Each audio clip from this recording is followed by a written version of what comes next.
يا مساء الخير والعافية حبايبي، شلونكم؟ شخباركم؟ إن شاء الله تكونوا بخير وبصحة وبعافية يا ربي.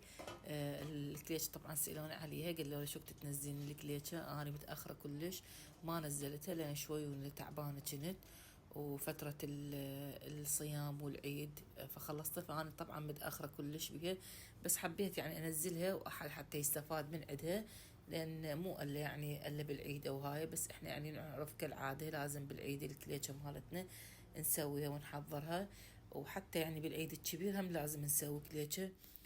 فهنا أنا عندي المكونات، الطحين، الطحين والشكر وملح وهيل. هذني الأساسيات ثلاثة، يعني بالنسبة إلي أني هذني الأساسيات عندي، وتقريبا يعني ما أخلي ملح هواية ولا شكر هواية، وما أسويها حلوة، يعني تصير عندي شوينة مالحة أكثر من الحلوة تصير عندي، فأخلي شوينة ملح، وأخلي تقريبا خاشوقتين أكل كبار شكر، وملح رشة، يعني مو كلش هواية، هي حتى تتوازن الملح ويا الشكر. يعني حتى يعني بالبيت يسووها ما يخلوا لها شكر، بس ملح شويونة للعجين مالتها وبس. احنا نحبها شويونة الكليتش يعني تكون مالحة، مو حلوة كلش، ولا يعني نسويها كلش حلوة، عادي يعني متوسطة. هي الكليتشة هاي مالتنا العراقية، هي احنا هيك نسويها. وهنا عندنا الدهن تقريبا كل 3 كيلوات طحين، نخلي كيلو ونص دهن، يعني كل كيلو طحين نخلي نص كيلو دهن وياها، ورشة ملح ورشة هيل ورشة شكر، هاي كل كيلو. وبعد اللي يريد يضاعف واللي يسوي كمية أكثر بكيفه، مثلا يعني 4 كيلوات، كيلو دهن، دهن براحتكم، الدهن اللي تحبوه والدهن اللي عندكم. أو إذا ما متوفر عندكم دهن بالبيت، عادي تقدرون تخلون زبد، فد تقريبا قالبين زبد أو مربعين زبد، يعني مربع الكبار الزبد، أي نوعية اللي عندكم الزبد بالبيت تخلون وياه. هاي المقياس، أنطيكم مقياس الكيلو الطحين، كيلو طحين، رشة ملح، رشة هيل، رشة شكر، وقالبين زبد، ويا كوب كبير دهن عادي، يعني العفو زيت عادي، اللي ما عنده دهن بالبيت، اللي ما متوفر عنده دهن، هاي للي ما عنده.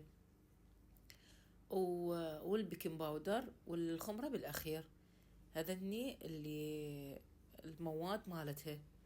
بعد بكيف اللي يريد يضاعف المواد، اللي يريد يسوي أكثر، فمثل ما قلت كل كيلو طحين تقريبا ياخذ ويانا نص كيلو دهن.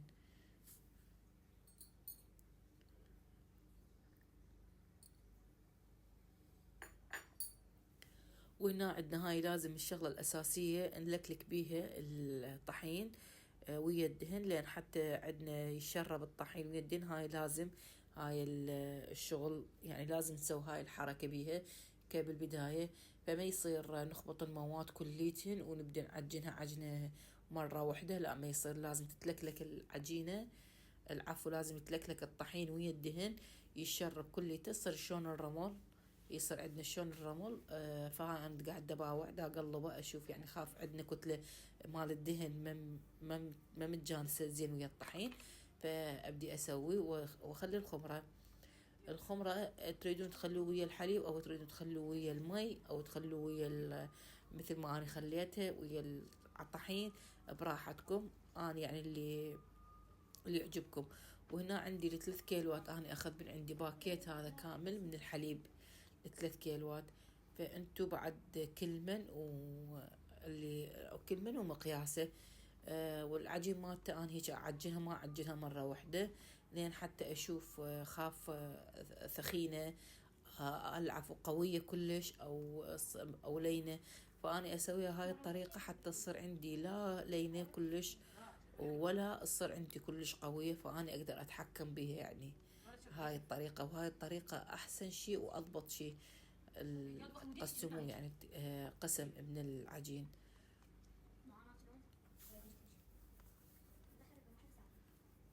والتخميرة مالتها يعني أنا ما أخليها هواي تتخمر، يعني أخليها تتخمر تقريبا نص ساعة ومو أكثر، حتى لا تصير عندنا كلش هشة وتصير عندنا شوية يعني تصير عندنا مثل الشرك. إذا تخمروها هواية أكثر من نص ساعة، نص ساعة كلش كافية. أكثر من نص ساعة لا تصير عندنا شوية العجينة مالتنا تصير هشة، ما تصير مقسبة وطرية، وبنفس الوقت الدهن مالتها شوي بارز، ما تصير إذا تتخمر هواية. يعني اللي يريد يسويه لا يخليها تختمر هواية. والعجينة مالتها كلش مضبوطة. واني هاي طريقتي، يعني ابد ما اغير الطريقة مالتها. يمكن اذا اريد اغير الطريقة شوي يعني اخلي من عندها وياها في النكهات.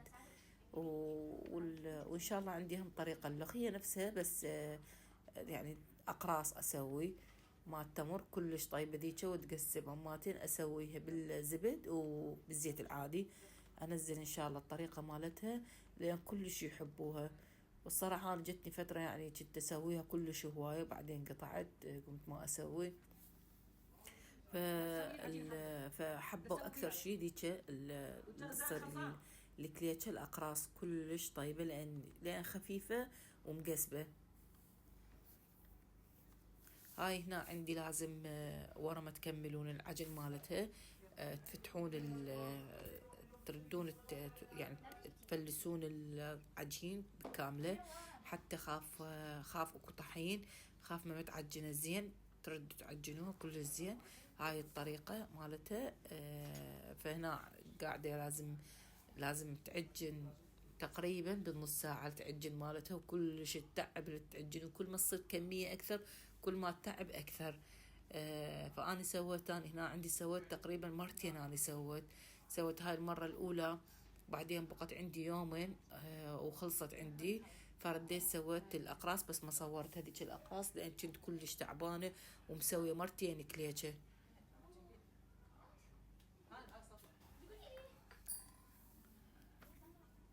سويت هنا عندي 3 كيلوات، وبعدين سويت كيلو ونص لأن خلصت عندي. وبالأخير ورا ما نعجنها لازم نعجنها بالدهن. أخي شي الدهن حتى تصير عندنا يعني شوي مثل الرملية، مو كلش رملية وتتفتفت، لا يعني زين وسط. فبعد كل من يعني وعلى طريقته، وكل من اللي يسويها على ذوقه وطريقته. هاي هنا أنا بعد ما يعني شوي تعبت وكلش تعبت بيها، فقعدت ألعب بالعجينة. الصراحة العجينة كلش كانت تخبل ويعني كلش ريحتني بالشغل والشوي مالتها ما تاخذ هواية، وأنا ما أحب أشويها هواية وما أحب أسويها كلش شقرة. ما أحبها لأن شوي تصير يابسة إذا شقرتوها كلش وستوها، تصير شوي عندنا يابسة، لأن هي شوي ورا ما تبرد هي من كيفها راح حتصير شوي يعني قسبة أو مقرمشة، وبنفس الوقت هشة يعني مو يابسة.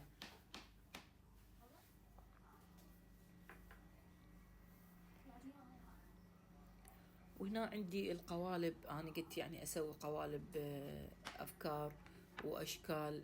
ورا ما جيت أسويهن طبعا كل الأفكار راحت وطارت من راسي، نسيت أسوي الوردة ونسيت أسوي على شكل ورقة، تاني كليتن يعني راح انطارن. ما أعرف اكو أحد مثلي يعني من يريد يجي يسوي يتخيل أشكال وشغلات راح يسوي، بنيجي بالفعل كل الأفكار تطير، ويا دوب بس أطلع القالب اللي عندي وأسوي بيه.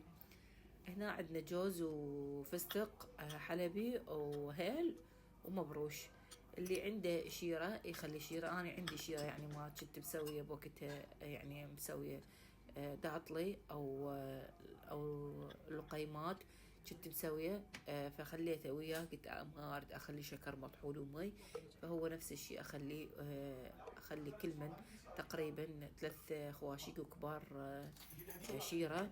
واللي ما عنده مثل شيرة عادي شكر مطحون يخليه، ويسوين دوائر أو كرات. الطريقة طبعا تطلع لكم أسهل وأحسن وبسرعة، ما ياخذ وقت وياكم، وما تاخذ يعني وما تاخذ وقت من عندكم. يعني أنا أحب أسويها للتمر الصراحة، أحب أسوي على شكل مربعات، تبين التمر. من أجي يعني من نختار أجي أسوي التمر يعني على شكل مربعات، مو بالقالب بس. هيك يعني أنا أحب هذا التمر هيك أقطعه بإيدي، بس تعبت كلش وما لحقت ما لحقت يعني أصوره، وهنا كملته، ويا رب تعجبكم، ومع ألف سلامة.